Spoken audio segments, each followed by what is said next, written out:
Hi guys, and welcome to Reality with T. So I'm going to talk about Ayanna Fix My Life. This episode was had a lot of characters in it, so I'm not going to remember everybody's names, but I'm going to give you the gist of the story and just some of my opinions about it.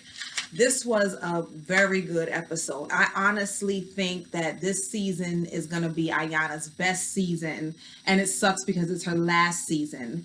I just saw her on the Breakfast Club interview. I think she had about a year ago, and it was interesting how she was saying, "I feel like everything I do is ahead of the times. Like when I do it, like the starting over house, nobody was into it, but then now, years later, everybody's doing houses like that. You know what I mean? Like healing houses and stuff. And then now I feel like she's doing Ayanna Fix My Life, and she really is making a huge change because I feel like this season, in almost every episode, something that she has covered, I've been able to relate to. And now it's going to be over. But she is doing amazing work, especially in the Black community. And I hope that she reconsiders and kind of, keeps it going because this season everybody is into it. Like this is a really good season.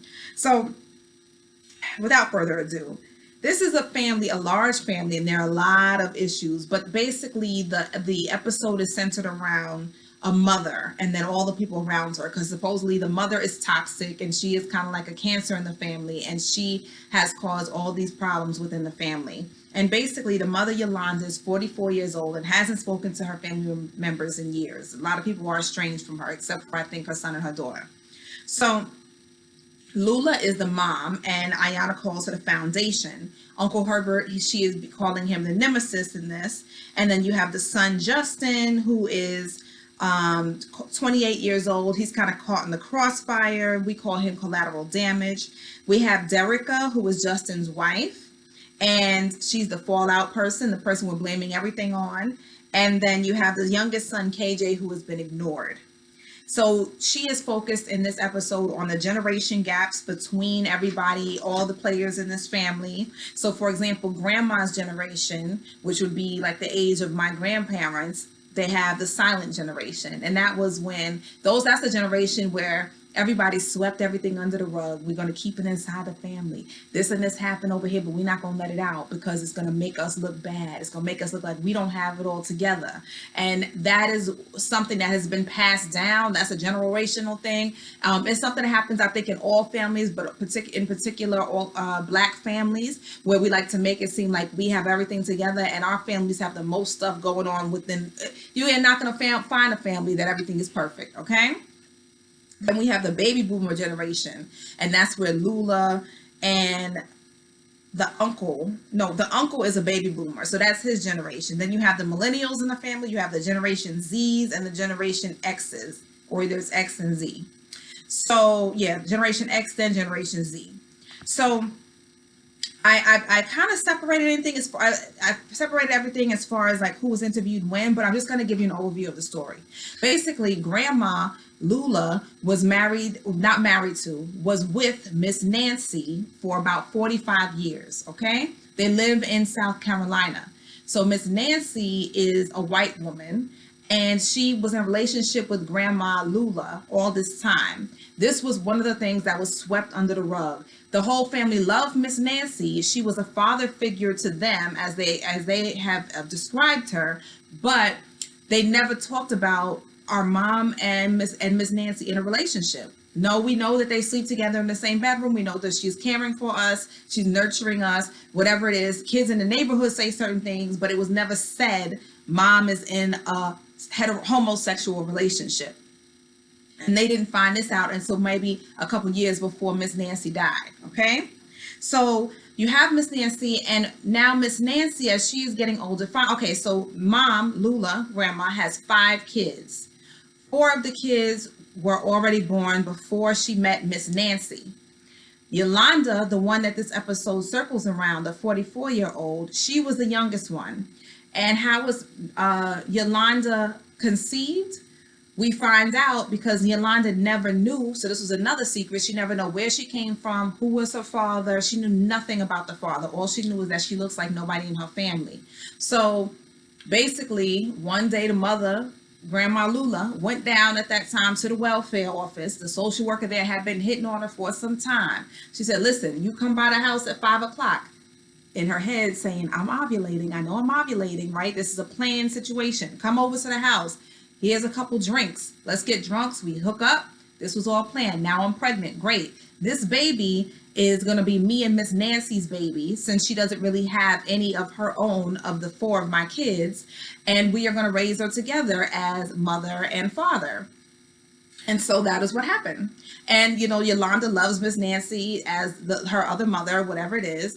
And, supposedly that was supposed to be happily ever after. So that was how she was conceived. She did not find that out until this episode of Ayanna, when she sat down and finally asked her mother what happened.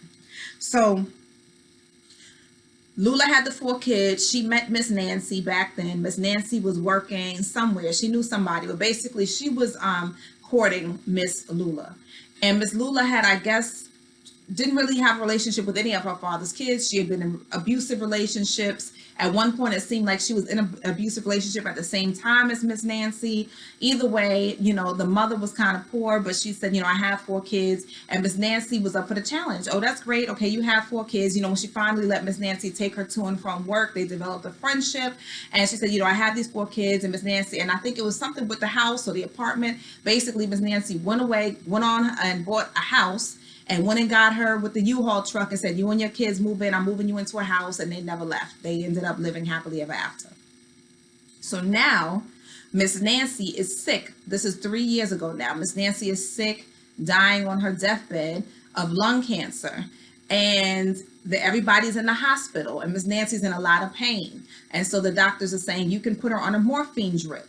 And Miss Lula, the wife, does not, she talks to Derica, her grandson's wife, who just finished nursing school, about it. And Derica gave her advice. And she said, listen, once you put her on the morphine drip, Miss Nancy is not going to wake up again. She will be out of pain, but she's going to be out, and then she's going to pass away in that way. And Miss Lula wanted to prolong her being, since she was up and talking and alert, she wanted to prolong her being in this state for as long as she could. So she decided against the morphine drip at that time.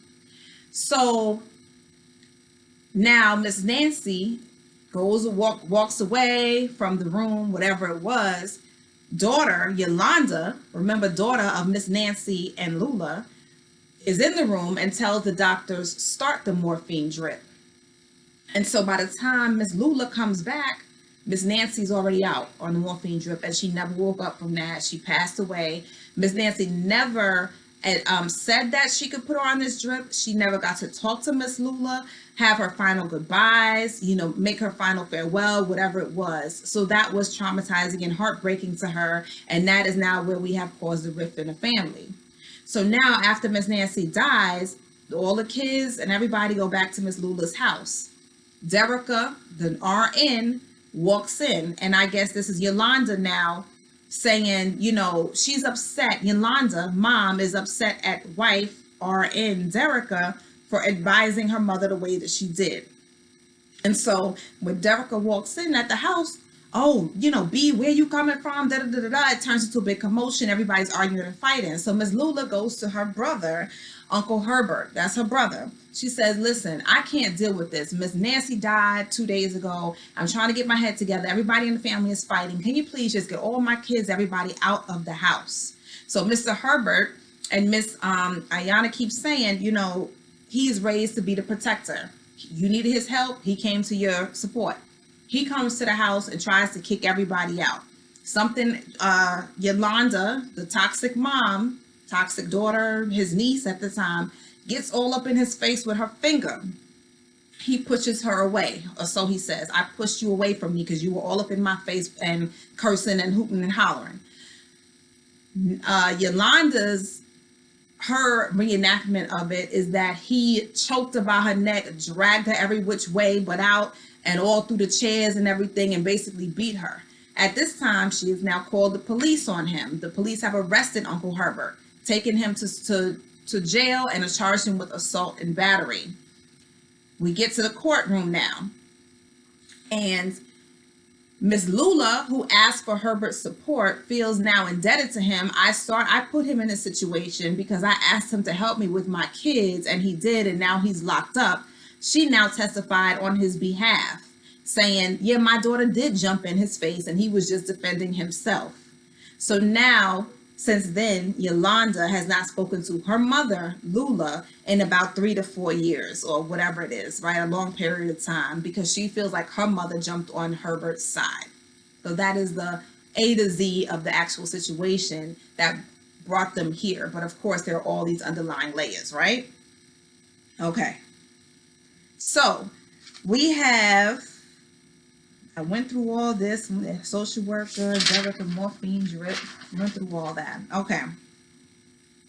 So also during this time, since mom testified against daughter, the daughter sent the mom a picture and put the word BICCH on the mom's face and told her she was a bad mom, whatever it is. And so they haven't seen each other. And the mother feels like Yolanda took her love away from her. And that's the one thing she didn't want to lose from any of her kids, right? So,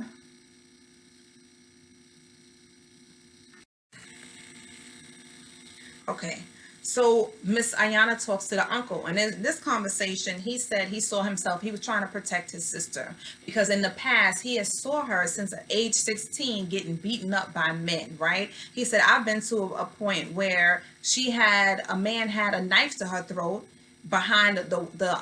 he had a knife to her throat and a shotgun behind the door. So he's always in protective mode of his sister because she has been through her series of abusive relationships. So he did say that Nancy is the one who kept Yolanda in her place, but they spoiled her, and bought her obedience. So that's what happened. So that's why this woman now, 44 years old, has this just horrible behavior and never receives a consequence for it. Now, Miss Ayanna speaks to Yolanda, who is a 44-year-old toxic mom, right? And so she does bring up that they brushed everything under the rug. She talks about how none of her or her siblings, her 4 siblings, know their fathers or where they came from. So this is the basis of where a lot of the issues come from, because nobody knows where they came from. They're just there and being raised by Miss Nancy. She does say as a child, she was ashamed of her mom and Miss Nancy's relationship, because I guess they say the kids used to tease her on the playground and say, oh, is your father this, and why do you have a white father, this and that, because I guess Miss Nancy presented herself as a male. But she did say they gave me whatever I wanted. Miss Nancy was her father figure and her protector, but she never gave her any consequences, which made her feel lonely. She said as a child, she was looking for discipline and guidance from home and wasn't getting it. So it's interesting that she says that, because she then ran to abusive men, because to her that seemed like guidance and discipline. Them saying, don't go here, you're mine, all of this kind of possessive behavior which then became abusive. She thought she was seeking that was her way of kind of getting some sort of guidance or protection, and it turns into abuse.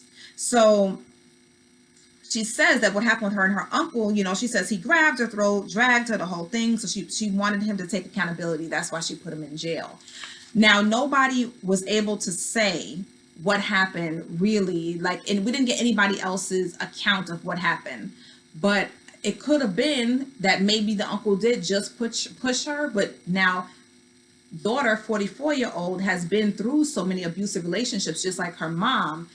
Any type of physical, lunging at her, whatever it is, felt like being dragged through chairs. Like, you know what I mean? Maybe her perception was something way more than what happened. We don't know. Maybe his perception is way less than what actually happened. We don't know, but it's just something that I'm thinking about. And so she also explains that her daughter now, so this is 3 generations, her daughter has been in an abusive relationship. So this is something that's generational. So now she explains now the issue that she has with her son, the 28-year-old, is that he is friends with his sister. These are her son and daughter. He is friends with her sister's abuser, or was at the time abuser, her boyfriend or husband. So that is why she cut off her son. So Miss Yolanda has a way of cutting people out of her life, even if they're family members. If she falls out with you, she doesn't agree with something that you do, whatever it is, she just cuts people off and you're no longer in her life. So, Ayanna says something. She says, you have exposed your kids to abuse, And did you ever talk to them about it? No, of course they wouldn't. I feel that people sometimes, well, number one, they don't know how to talk about those type of things. It is, we already don't have communication skills. Now it's uncomfortable to talk about, and you're ashamed that you're in that situation. And you also feel like, I think that you're protecting your kids from it if you never talk about it. But that's not the truth, because they never get to process what's happening, and then they process it in their own way. So, you never talk to your kids about it. And then you say you're upset with your son for being friends with your daughter's abuser. How do you expect him to recognize abuse when this is what he is familiar with? He has grown up in an abusive household. So at some point that becomes normalcy to people, and that's the issue. So how do you expect him to recognize this is abuse when this is what he has been raised in? And that was a good point. Every time Iyanla speaks, I'm like, yeah, I didn't make that connection. Good job.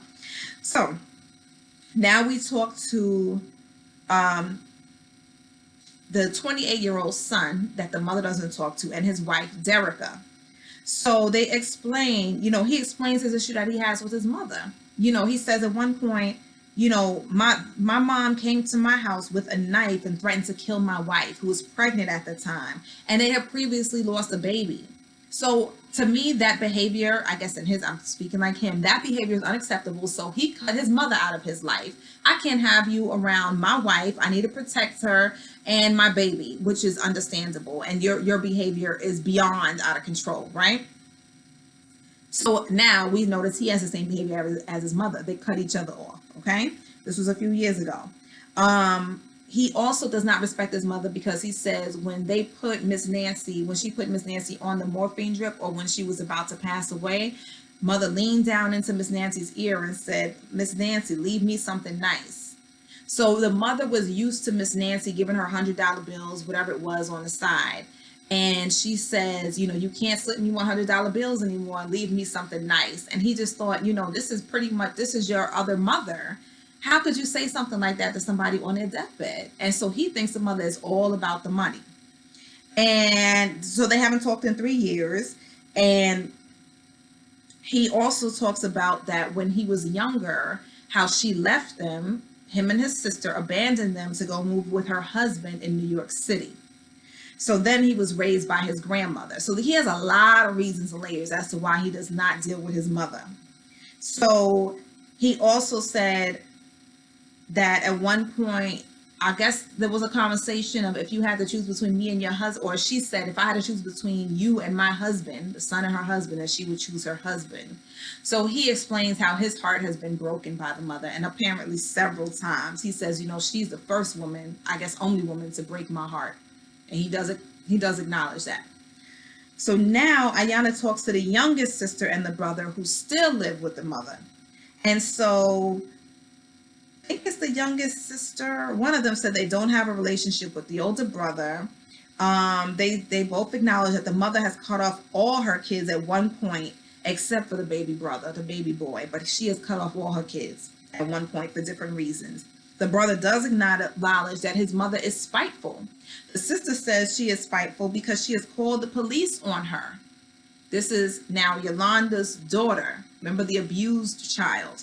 She has called the police on her daughter and sent police reports to different family members for no reason, even family members that they don't even have a close connection to, just sent out police reports about whatever abuse the daughter was going through, or whatever she was saying the daughter was doing to her grandkids, and sent out police reports so everybody could see it, which is humiliating her. What is that teaching? What is that doing? It's doing nothing but pushing your daughter away from her. So she says that they do have a good relationship now, because at one point there was no interaction, but they have a good relationship now, basically because she is doing what her mother wants. She's complying with her mother. So, and I guess she lives with mom now. So now they have a conversation with everybody. And so there's a back and forth over what happened with the uncle, and it's a fight to be right. Yolanda started going in on the uncle. You're a punk, you're a this, you're a that, because you abuse women and blah, blah, blah. And it was nasty. Ayanna pulls Yolanda aside and asks her, what was that about? That was inappropriate. And she says she felt like he minimized her experience of what happened in the fight between them two. And so Ayanna told her, your experiences aren't everybody else's experiences. And this is what I was saying before about perception. Her perception of what happened might be different from his perception of what happened. I mean, pretty much, I'm 100% sure that it is different because they're telling two different stories. She told her, you have no self-control and your mouth is dangerous, because she has that type of mouth that kind of has a little bite to it. That she tries to get underneath your skin and try to get you to, she provokes you. And, you know, she has come off this whole time like a provocateur. You know what I mean? I can say whatever I want, do whatever I want, and I shouldn't get a consequence. And if I get a consequence, I'm gonna hold you accountable in the worst way that I can. And that's what she gives off. So, you know, she talks about Yolanda started getting abused in high school. You know, her mother didn't really talk to her about much as she was growing up because she wasn't there. She was working all the time, right? And then we find out later that she was the only one working, that Miss Nancy, the one who was slipping her the $100, didn't have any money. So the mother was working, giving Miss Nancy the money to slip her the $100. So, you know, she said, you know, she didn't really talk to me about anything. After she got pregnant, she felt like her uncle, who was close to her, who was her only father, abandoned her because she was pregnant at 16 and he just stopped talking to her. And she called this her trauma training. She just said, this was the trauma that I was endured. So I just took it on and kept going. I put it in my backpack and kept going. Right. But it did hurt her that her uncle cut her off when she got pregnant. So Ayanna tells her, you know, you're vindictive. Basically, you withhold your love if people don't comply with what you want. People cannot talk to you, and you made it that way. You know what I mean? And because people are afraid of your reaction. And she says, it's not about being right or wrong. It should be about being aware of what's going on, right? So now Yolanda and the daughter talk. Yolanda and her 26-year-old daughter talk. And Yolanda talks about how when she was younger, her older brother's friends used to mess with her. So they were molesting her, maybe raped her, I'm not sure. And I think, and whenever people say this, I always say, I have seen it so much in my profession, and I've seen it so much on the TV shows and documentaries and what have you. I feel like that is one of the most prevalent things that happen. Even with Jeannie Mai, is older siblings, cousins, older family members, friends of older siblings, male or female, that being around the house and around these younger kids, they're experimenting, they're curious, they have unlimited access, it's opportunity. This is like almost always when molestations and rapes happen. And I just urge people to be careful with your own teenage sons, daughters, their friends being around, the younger ones. I'm not comfortable with it. So that's just an aside. So, you know, Ayanna talks to the daughter, the 26-year-old daughter, who is now cool with mom. And she says to the daughter, why did you not ever talk to your mother about your abuse? And the daughter said it wasn't any of her business. I didn't need any answers from the mother. And then, you know, she says, my mother actually pushed me to him, right?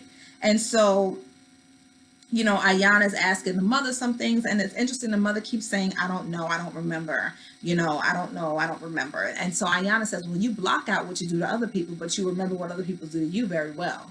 So I don't know if she's lying or what, but it's interesting that she can never remember. And sometimes I feel like people's behavior is just so, their nastiness is so normal to them that it doesn't seem like they're doing anything out of the ordinary. So they might not remember. You know, me walking to them from the bathroom, I might not remember. So this person being nasty to people and doing these vindictive things, it might be so normal to them that they just might not remember it happened. But to you, being that you were traumatized and hurt by it, you're going to remember that for the rest of your life. So that's just one thing I thought about that. So, you know, Ayanna tells her, your kids are scared of you. You know, she says, you're hooked on revenge, who's right, who's wrong, and that's emotionally abusive, which it is. And the whole thing about it is, and then on the next episode of Ayanna, we'll see too, parents making their kids afraid of them. And a lot of Black families were raised that way. You should fear your parents, whatever. That's how they keep you in line, the whole thing. But parents fail to recognize that when your kids are afraid of you, they won't ever be comfortable to show you that soft place in them, to come and talk to you when they need something, to come and talk to you about anything. that might have happened to them, because they're afraid of you. They're afraid of your reaction. They're afraid if I'm coming to talk to you about I've been hurt or whatever it is, the reaction might not be toward me, but I also don't want you to react all crazy in the street and something happened to you. You know what I mean? So I just might not ever feel comfortable talking to you because you have made me my entire life afraid of you, So that's just something to think about. So now Ayanna talks to the mother. A few more minutes. Ayanna talks to the uncle, and she confronts him about, why did you cut her off when she got pregnant at 16? And he said, well, she could have come to me for help. And Ayanna acknowledges the same thing immediately. She says, baby boomers, we're not conversationalists. You were not somebody who was approachable at that time. You might say that, but she didn't know she could come talk to you, because what about you and your whole protector persona made it so that, oh, come talk to me if you need something. Nothing about that generation. I think that's across the board. Very few people in that generation were able to say, come talk to me. Black people were worried about survival at that time. We're struggling. We're poor. We're trying to make it. So we are unable to think about or cater to our kids' mental health at that time, right? That was the last thing on the table. Is, do we have food on the table? Do we have soap to wash in? Do we have lights on? It's not so much they need to talk mental health. Also, by the time you don't work 2 jobs and get home, you're tired, you're mentally exhausted, you can't take on anything else. So that was not something that was in the forefront of Black people's minds, honestly. So it's interesting that she says that. In our generation, we're not conversationalists. We're get it done. You know what I mean? So, KJ is the baby boy, and that's the one that gets along well with mother. And Ayanna, I like that she put him on a pedestal, and she said, you tell me what's going on in your family. You're going to be the one, the therapist. You're going to sit in my chair. And he says, everybody needs to stop sweeping stuff under the rug. It's so funny when they always say, out of the mouths of babes, because we think that we're protecting them by not telling them anything, not talking to them, but they always know what's going on. This kid's like 16 or 17, very wise. He's been through a lot. And he says that my family needs to communicate. And he says, they know what they're doing. You know what I mean? They try to act like they don't know what's going on. They know what they're doing. And he was completely correct. So now Justin talks to mom, and Ayanna is there to support, right? And Justin says, who's the 28-year-old with the wife, I don't trust mom with my heart. He says, and so the mother says, she says to him, I will not support or respect a man that supports somebody who beats on his sister. And Justin explains, and I think he explained it eloquently, I was trying to keep my sister close to me. He said he learned the last time that they confronted the sister or confronted the guy that was abusing her, that, or the mother confronted him, they pushed the sister away. They didn't speak to her for a year because she ran to that man because of all the mother's antics, her shenanigans with filing police reports and sending it out to the family and everything. She ran to the man and they left together to get away from the mother. So he says, we didn't speak to my sister for a year after that. So I know now not to push her away by threatening, to keep her close, right? He says, that man that I was sitting there eating dinner with, he would have never abused my sister in front of my face, or he would have been dead. I never saw him abuse her. But my whole point is to try to keep her close, to keep the relationship positive so that she won't run away from us again, so we can know what's going on with her. He also said, I also learned from the other time when you were with your abuser, you left me and my sister to go run to that abuser. So this is 2 times in my life that I was taught, if you address the abuse, I'm going to send the woman or whoever with the abuser away from me, and rather than bring them closer to me. So that was very eloquent. It was very insightful. I'm glad that he said that, because it's true. And that's something we all need to know. Our thing is always, oh, this guy's abusive, keep him away. When the truth is, she has to leave him. You sending him away, not allowing him around, is just going to push your family member closer away from you. So I can't tell anybody how to navigate that situation, because they're all different, but it's just something to think about. So, mom said, yeah, so that happened to him at 6 years old with his mother. So he was taught that very early in life. So of course, mom says, he says, you remember when you took this ultimatum and you said that you would choose your husband over me? And of course she says, I don't remember. Right. And so the mother says, so Ayanna says to the mom, you need to stop imposing all of your unhealed stuff on everybody else. Basically, since the mother was abused so much, she's taking out that anger on everybody else. So she's taking it out on the sister's abusive boyfriend. She's taking it out on the son for being around the sister's abusive boyfriend. She's taking it out on Uncle Herbert because she thinks she's saying that he's abusive. She's taking out her stuff on everybody else and just not dealing with the hurt and the trauma that she has had to deal with from being abused. So, Ayanna asked her at one point, you're saying that he's not a man. You're saying you don't respect him. You're saying you wouldn't support him. And then Ayanna says, she says, hold on a second. She says, you're saying that this man supports a man that beats on his sister. That doesn't even make sense. And so he said, I would never support him, the whole thing. It was just interesting that she's saying, she's like, why would you should never even question that about your son. And she says to him, what standard are you holding him against? And the mother says, my idea of a man. And she said, well, did you train him to be the idea of a man that you thought he should be? And she has to acknowledge, no.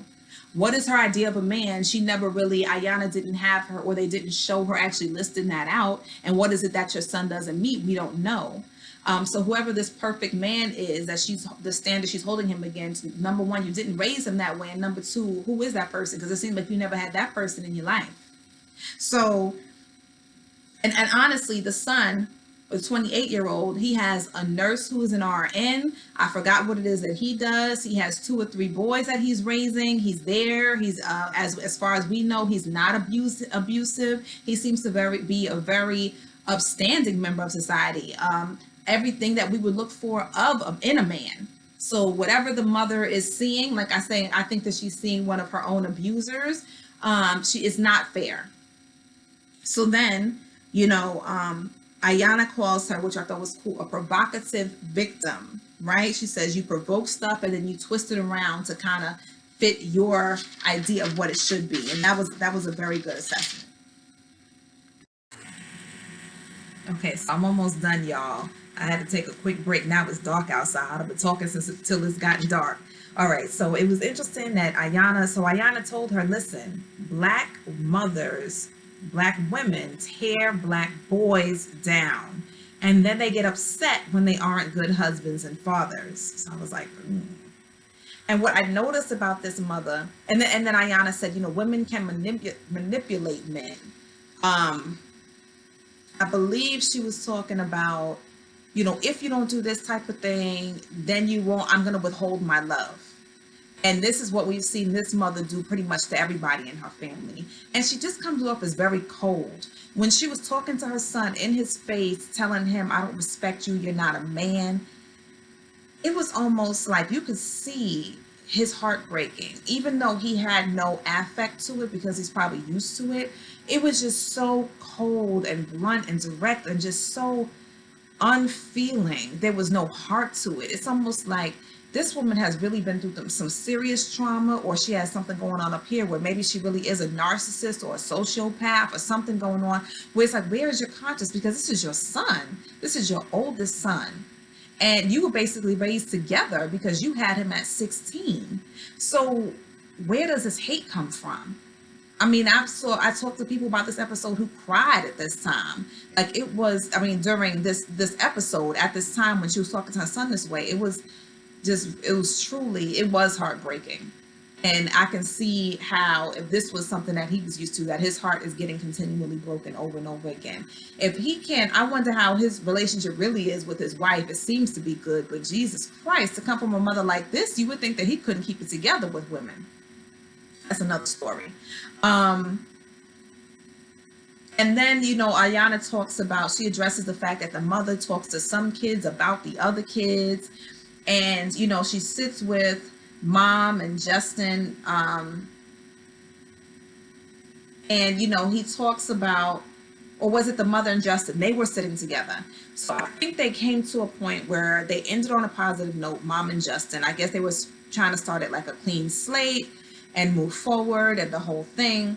And Justin, the mother brings up something again. It's almost like even though we said we're leaving everything in the past, they go and sit on the side And it's interesting because the mother sits up under him as if they were friends, which is why some of their problems too, because she had him so young, it's almost as if they relate, as if they're on the same age. So she's sitting with him, then she brings up again something about it and say something about the money or whatever. They get into it again. So he's upset because he says, you're all about the money. And, Justin at this point says, I don't even want a relationship with my mom. Again, cutting her off. He doesn't trust his kids around her. And because he feels like his mother is going to tell his kids things, he's talking to his sister at this time. The sister lives with the mom. And she says, why won't you let me around my nieces and nephews? I love them as if they're my own children. I would never let our mother hurt them or anything. He's like, physically, yes. But she is so vindictive and spiteful and mean and angry with me. She is going to tell my kids things about me. And she has in the past, which is why one of your kids is traumatized with some things that our mother told her. So Ayanna teaches them how to have a relationship with each other, Justin and his sister, and how the kids, you have to create boundaries. Guess what? You can come and see my kids whenever you want. You can take my kids, but you cannot take them home and have them around our mother because I don't trust our mother around them right now. And then they came to that agreement. So it was interesting to see her put boundaries in that relationship, and then they're able to move forward now in a healthy way where he is comfortable enough with letting his sister take and have a relationship with his kids. They all come together. They talk about KJ is able to bring insight to the whole situation because Ayanna has given him her throne to discuss it. And, she talks to the mom, the grandma, the uncle, and, KJ asked the questions of those he needs to. He pretty much went to everybody and told them what he thought of them. And, I think it was said that they're not safe with each other. Their emotions are not safe around each other. KJ at one point asked his brother Brandon, why didn't you grow up with us? Again, swept under the rug. Nobody ever told this young boy why his brother, older brother, 10 years older than him, didn't grow up with him. And he didn't know that the mother had moved to New York and pretty much abandoned he and his sister, and he was raised by the grandmother. One thing he did say was that he got unconditional love from his grandmother. She gave him everything that his mother didn't. So that is why I guess he turned out somewhat okay and able to be in a functioning relationship with his wife. Now we have Yolanda talk to Miss Lula, her mom. And basically because they never talk about anything. So she told, her mom, my other mom that passed away, Miss Nancy used to give me money. And she said, I knew that. Like I said before, I gave her the money to give to you. She didn't have any money. She says she felt like she got nothing from her mother, Yolanda, when you chose your brother, my uncle, over me in that whole trial situation. She brought up the inheritance. She says, I didn't get anything, still on the money now. And Ayanna didn't really talk about this too much, but the mother still, I didn't get anything when Miss Nancy died. And the mother, Miss Lula, said, that's not how inheritances work.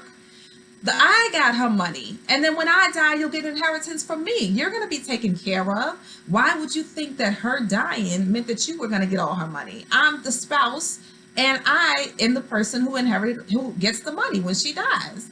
But I didn't understand, what was she harping on all this money? She seems to me like she is doing pretty well for herself. This is just appearance, doing pretty well for herself. Very pretty, very beautiful woman, nasty in here, but keeps herself together very well.